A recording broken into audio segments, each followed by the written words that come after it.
going. Hi, I'm Wayne Boulton, a minister member of Second Presbyterian Church, and I'm going to interview for the next few minutes a new friend of mine, Chris Katsaropoulos, who is a many-splendored thing. We're going to talk a little bit about him in a moment. As I say, new friend. First time I met Chris was just a few minutes ago, but I met him intellectually and spiritually in the way that you do when you read someone's book, and reviewed it, and that review is in the Spire. And so we're going to have a little chat about that book in person now. And this is the first time I've had the opportunity to actually interview someone whose book I have not only read but reviewed. And so this is going to be fun. I'm glad we have this opportunity. Absolutely. So one thing I'd like to get you to begin to talk about, it's not so much the book, but it's the man behind the book. Tell us a little bit about your life and how you got to this point of writing a book, a very unusual and potent book like Antiphony that we're going to talk about. Sure, thanks, Wayne. I have been interested in the topic of antiphony for many years, since I was growing up here in Indianapolis. My cousin is actually an astrophysicist who has worked for the International Atomic Energy Administration in Vienna, among other places, Department of Energy. And these kinds of topics are things that we discussed since we were young, and something I've always been interested in. The cosmology of the universe. How did things become the way they are? Why? And the key question in the book Antiphony: why does anything exist as opposed to nothing at all? Which is one of the key questions that the physicist, the main character in the book, asks Theodore. Why something as opposed to nothing? Why are we here? So these are questions that have always been on my mind. I've thought about them, read about them, researched them, and over the course of, I would say, probably 15 years, researched Antiphony. At first, not thinking I was going to write a book, but you didn't have that plan all along. No. At first, it's just something that I am naturally interested in and always thinking about. But I've always been also a writer, yes, poet, and have worked in the publishing industry my whole career for, I'll have to say, decades now. Yes. For a long time. And I love to write, and the idea for the book, as I was mentioning before we started talking here, the central metaphor for the book came to me as I've thought more about the physics and the cosmology and string theory in particular. Prompted me. I had the idea for the novel and for what a physicist would be thinking about, and how would a physicist go about coming up with the theory of everything that people hear about, think about. There's a movie out now. I think there have been television shows, whatever. How would those things work in the mind of a research physicist who's really thinking about the biggest questions of all? Yes. So that's how Antiphony came about, and that's, I have several other novels and a poetry collection out as well. But this book published a few years ago and has received, I'll just say, very, very good reviews. Super. Yeah. Super. Well, it should. It's such an unusual novel. Here's what it looks like. And the big surprise to at least this reader is that Chris is, although clearly a novelist and has a fine writer's touch, is not somehow also a physicist, because he inhabits so convincingly the mind of this Ted, who's the lead character, and he leads you through this story, which uses physics, but it's clearly a novel. It isn't a physics textbook, but boy, he just seems to have command of the facts so well, and so it makes a convincing entrance into the mind of this physicist who's at the top of his game, who's giving this great paper to a professional meeting full of that kind of combat and anxiety. Where did you learn so much about academic culture? Yeah. Well, I have been, I think there's some relationship between the publishing world and the academic world. Oh, yeah. I've published Maybe, trade that's books, right, that's technical right. books, textbooks, have worked with professors, have been in touch with that world for many years. And then, of course, as I mentioned, my relationship with my close relationship with my cousin. I was actually, he allowed me to visit with him in Trieste, Italy, and at the institute that he was working at, and really spend some time there and speak with some of the physicists. And it was very interesting, the questions that I asked them. One of them was, are we on the right track here? Are we clearly going in the right direction to finding out this theory of everything that everyone talks about? And many of them, this is in the cafeteria at the Research Institute, say, oh yeah, we're definitely there. I said, are we digging in the right hole? And they're like, yeah, we are 98% of the way there. There's just this little 2%. If we can get this one, experiment to work out the right way, one more particle, and we've got it all. And then I'm sitting there, and my cousin Brian's going, no. And then I speak with other physicists, and they're like, no. I mean, to some extent, you have to drink the Kool-Aid to be able to get paid to do that research, because you have to believe in string theory, M theory, the current framework for research and thought in physics, to be able to have a paying position in academia. So, so at the beginning of the book, Theodore is presenting his latest research, 6 or 7 years of work in a paper, and it's fraught. It's a fraught situation because he's getting up in front of colleagues from around the world. He's nervous. I'm feeling nervous even talking about it right now, because I don't like to talk in front of 300 people. Got it, right. And this causes his initial freak out, basically, in the book, which leads to all sorts of things unraveling in his world. So it sets the stage for everything that's to come.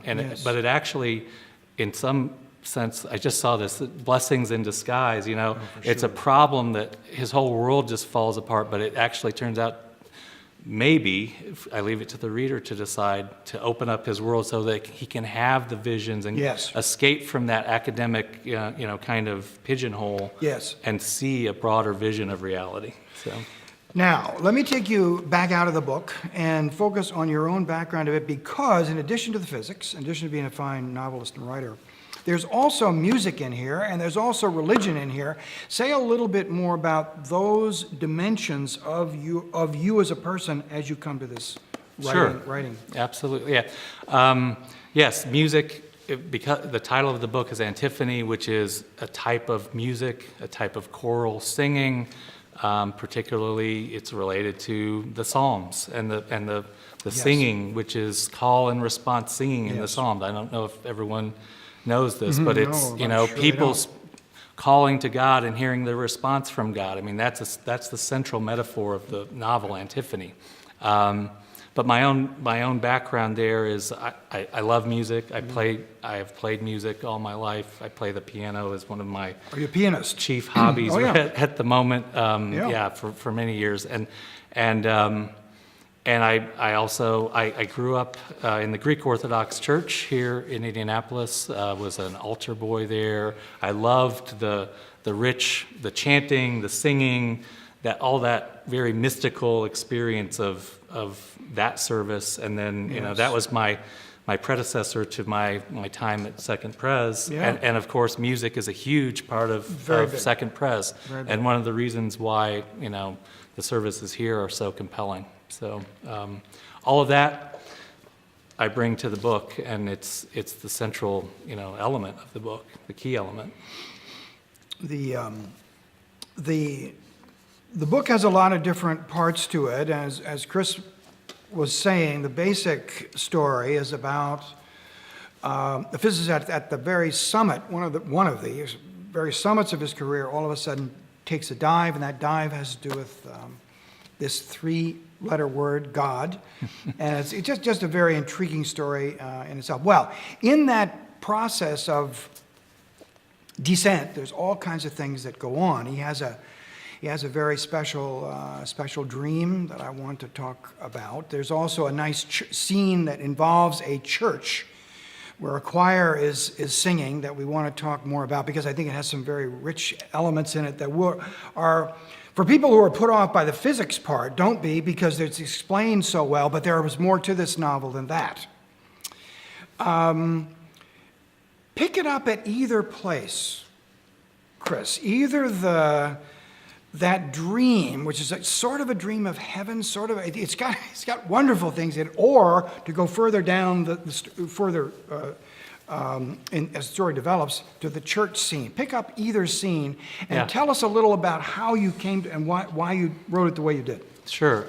So as you mentioned, the initial downfall for Theodore is that when he's flustered because he's lost his notes as he's about to present his research. So he's already nervous. He's already tense about this whole situation. He's lost his notes.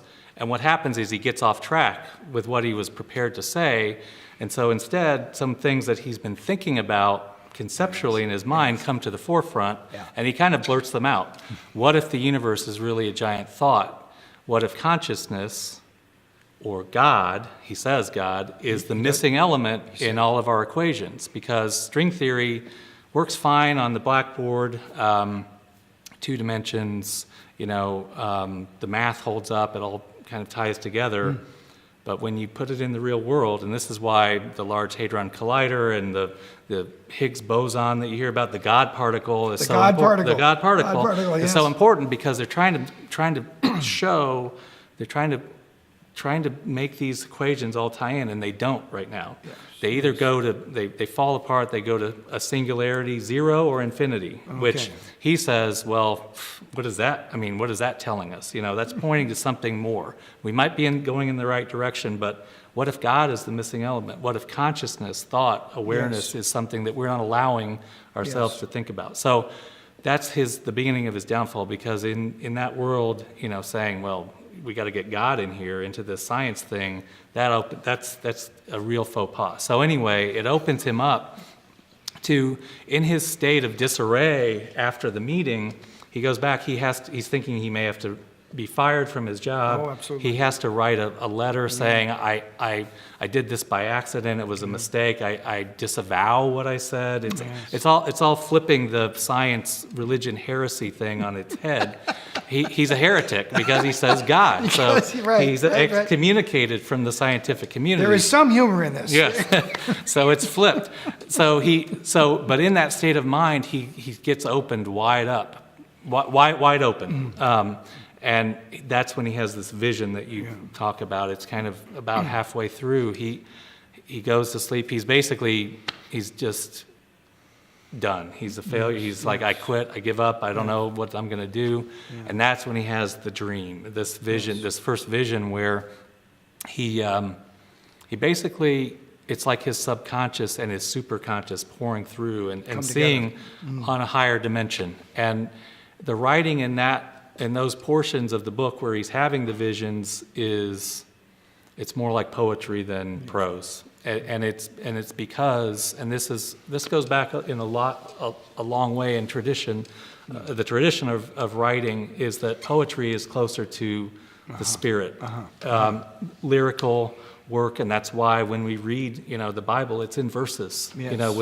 When we get closer to God and to consciousness and spirit, or the whatever you want to call it, we're getting out of our analytical mind and we're getting into feelings and emotions, and we just know, and that's what he's getting to. And at one point in his vision, he sees a book open, kind of like the Bible that's spread open there on the altar, and it says, "We are each of us beings of light." That's one of the things that he sees, and so he's getting these. These are helping him not only in a spiritual sense; they end up helping him, perhaps in his physical, in his physics idea, thinking. So it's all tied together. Physics, science, and spirit are not apart, and that's what's happening to Theodore. Yes, and this is a very important point to make about the book, because when you're reading it, you're reading along, and sometimes there's no warning when the kind of language shifts, and it's a shift. Basically, Chris may want to say something more in detail about it, but basically it's between prose and descriptive stuff and poetry.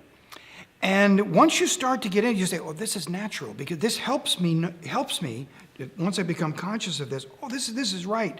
But if you're not prepared for it, then you're thrown up. What's going on here? It's almost like a foreign language, or at least a different kind of language. But once you know that it is a different kind of language, it's a kind of language we're actually familiar with. And one of the things that commends Chris to write a book like this is that he happens to be a poet as well as a novelist, and he uses the two modes together in this book because he's getting at something that poetry helps him get at better than if he were to stay in prose. Right? Absolutely. Am I right with that? Absolutely. Okay. You've described it perfectly, and it does kind of. Some people are taken aback by it. Some Yep. people don't know what Yep. to make of it, but that's it's almost by design, because these are different modes of being. These are different states of consciousness that he's shifting between, Yes. and we all do. I think that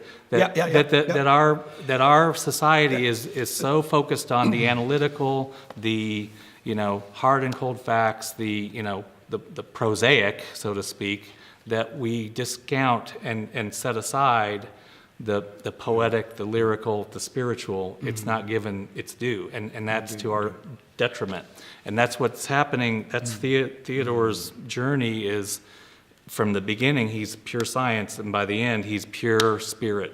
Because the ending of the book, I won't go into it too much, but it ends in a totally different place. Yes. I wonder what word he was going to come up with to describe. That's all I can say. Different will do. And I think you ought to, everyone who's listening to this, should remember what Chris just said. I mean, there is a deep truth to the fact that everyone is a poet, not just the people who are paid for it.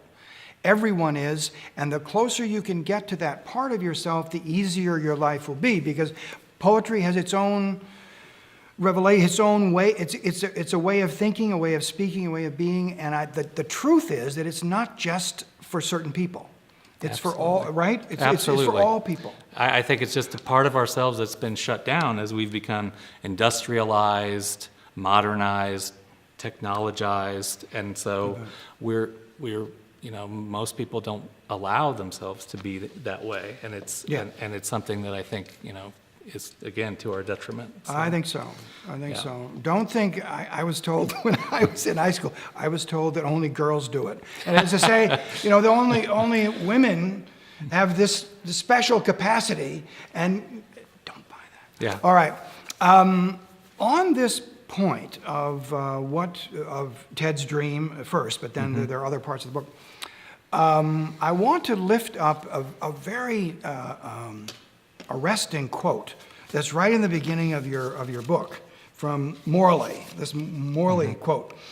And I think it somehow has a link here because you do some very intriguing things with language. The opening quote for the book from Christopher Morley reads as follows: "The courage of the poet is to keep ajar the door that leads into madness. Period. End of quote." Tell us, Chris, why that quote is in the front of your book. Well, it's partly what we have just been talking about, is that subconscious part of ourselves, that Jung explores and Freud explores, and the great philosophers explore, Kant and others, Nietzsche, that part of Goethe, that part of us is not allowed in many, and it's actually can be referred to as madness, because it's not the everyday way of, everything's cut and dried, everything's black and white, everything is in its box. Yes. And so when you allow that door to be open, then things that come through, feelings, thoughts, emotions, states of being and awareness come through that aren't actually recognized or condoned in our everyday world. Yes. So the poet allows this. And the reason that quote is in the front of Antiphony is because Theodore is allowing it too. Right. And so he is allowing himself to experience these visions, these dreams, not even really out of his own conscious awareness sometimes, but he's been put into this place where he's just thrown wide open, and this stuff is coming through. And he starts to realize that maybe he's onto something here, and maybe the reader realizes it too. I don't know, by the end of the book. The reader does. And I leave it to the reader to decide, is he mad? Because that's another aspect of the book. Is Theodore really going insane? Yes. He might be from many people's point of view, or is he really seeing with utmost clarity? Interesting. That's the paradox again. There's a lot of paradoxes within the book that run throughout. And when you mentioned the scene with the choir in the church, yes. Part of that, it does lead directly from the visions, because it is a transcendental state when he's hearing the music as well. Yes. He starts to have a little bit of that. The language changes, because there's great poetry going on. He's hearing this choir singing in a beautiful way, even though they're just rehearsing. It's a I don't know, a Wednesday afternoon, somewhat like this. We're in the church, and they're rehearsing for the service coming up on Sunday. The choir director is not too pleased because they're not doing it right, But he's hearing the voice of God coming through, and he's experiencing it, and he gets taken up. His eyes close. He feels the light. He feels the sound vibrating through him. Those are altered, other states of consciousness. Yes. So, and that scene is the central scene of the book in many ways, because the singing is antiphonal, it's call and response, and it has to do with the lyrics of the song are from a poet who was put in an asylum for falling on his knees and praying to God in the 17th century in London. And but he was so tuned into it that he wrote this beautiful poetry, which Benjamin Britten put to music, and that's what's there, and it's antiphonal. It's the call and response between the singer and God, and so it is like a psalm in many ways. He was put into an asylum for this. I guess he was viewed as babbling. I guess when he exactly right. So he was falling down in the middle. It'd be like going out to Meridian Street and going down and praying because you're seeing God. Okay. That's probably going to get you at least put somewhere. I don't know what they would do today, but where you would be put today. Go out, Think about that. Go over to the fashion mall and start doing that in the middle of a Saturday afternoon and see what happens. But that's people would call it madness, maybe. You might need some treatment for that. Yes, indeed. So yes, indeed. That's a part of the book, and that's where Theodore gets to by the end. Yeah. Not to give away too much, but well, it's hard. I mean, I think this novel is, to understate, full enough so that it would be hard to give away the novel in a short interview. I want to read you a quote here, which is from, I think it's somewhere in the middle of the dream that Ted has when he is realizing that his career may be turning now and going down after he can't find his notes and after all that. And it's where there's been some of the poetic madness, quote unquote, part, but now there's talk which is about what he's realizing, but it's more in the prose part. And it goes like this. I don't know where to start, because there's just a lot of good things in this run and throughout the book. To us, the universe is expanding at an ever-accelerating rate because we cannot measure eternity or infinity. The Big Bang, I guess the Big Bang Theory, right? And the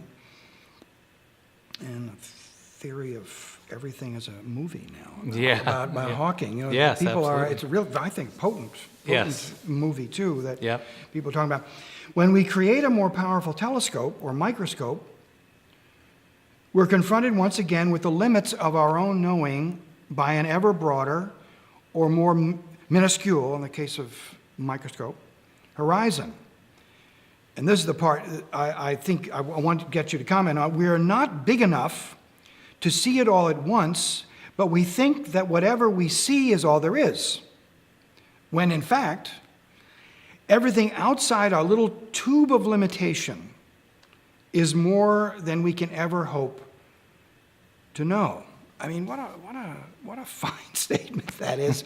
But it is world-shaking in a sense within physics. Yes, absolutely. Okay. Yeah, and it goes back, so the passage that you just read, after he has the vision, the dream, he's, it's 3 a.m. and he's awake again. Right. And he's thinking, what just happened?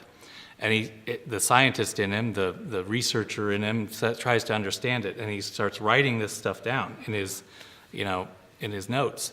And he's trying to come to some grasp of what he's just experienced, and this is his way of explaining it to himself. Yes. But that whole idea of there being a tube of limitation, I mean, is central to the idea of science and whether the ultimate theory of everything is even knowable.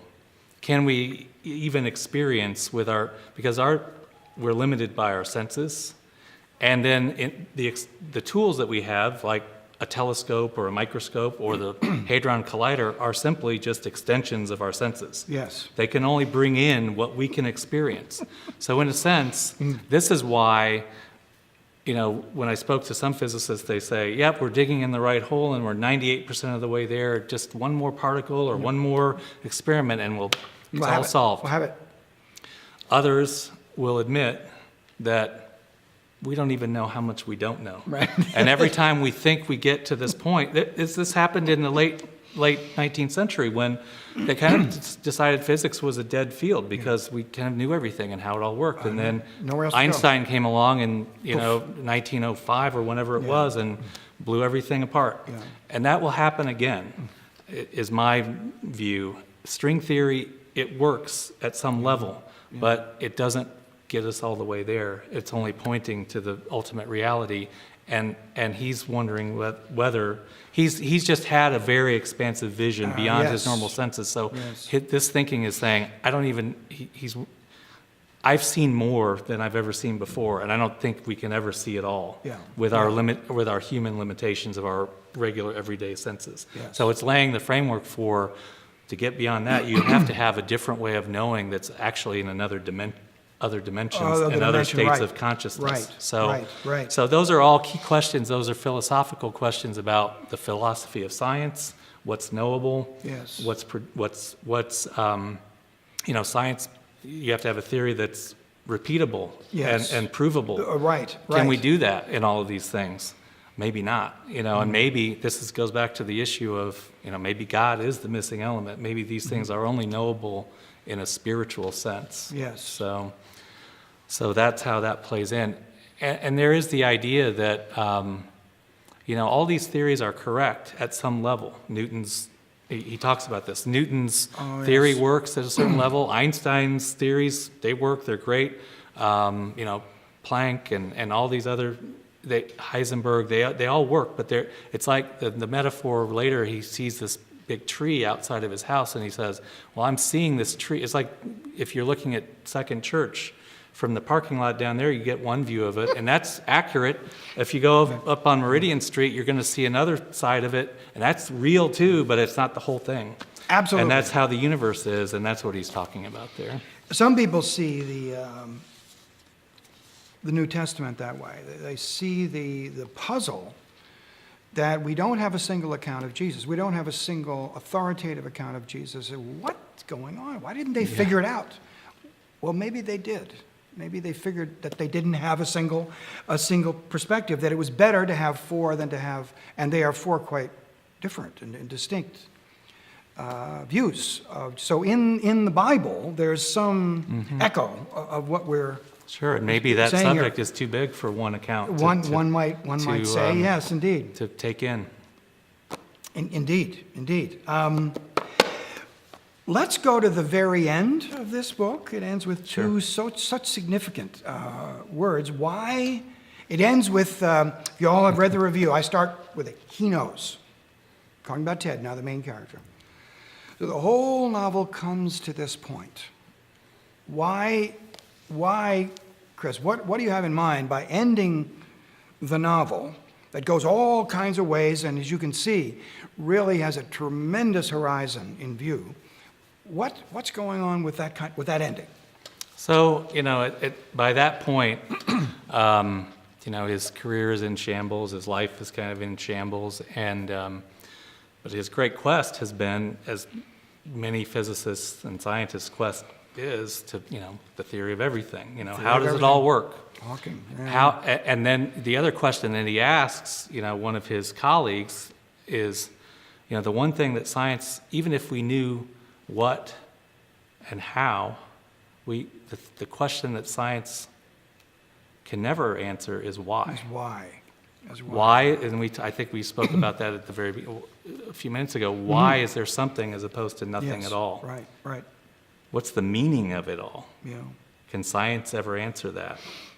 So at that point, depending, the way I hope this book comes across, and I think it does, it's ambiguous, it's got different layers and all sorts of different things woven into it that I always want with all of my novels and poems, the reader to bring their own understandings to it and come away with their own understandings from it. If a book is rich enough, then that will happen. If it has enough layers and enough different perspectives, it will happen. And so by that point, probably the reader is either going to think this guy is nuts, which maybe at some points he is, or he's a true visionary and he has figured it all out. And I leave it when the last two words of the book are, he knows. Well, what does he know? Does he know everything? Has he seen everything? Has he seen it all? Or does he know that he's going to be carted away to a mental institution? That's up to the reader to decide. I know what I think about it, but I have my own views on all of these issues. Yeah. This is a very potent book, and I recommend it highly. Now we can go further. I think we've come to a kind of natural ending now to this conversation. But I think you can see now a little bit why I recommend in the review and also here recommend this book to you. So please take me up on it. And Chris has some more for us. He's a writer and a poet, and hopefully we can get ever deeper into this into very, very talented novelist in our own congregation. Thanks for this interview. Thank you, Wayne. I really enjoyed it. It was fun. Thanks.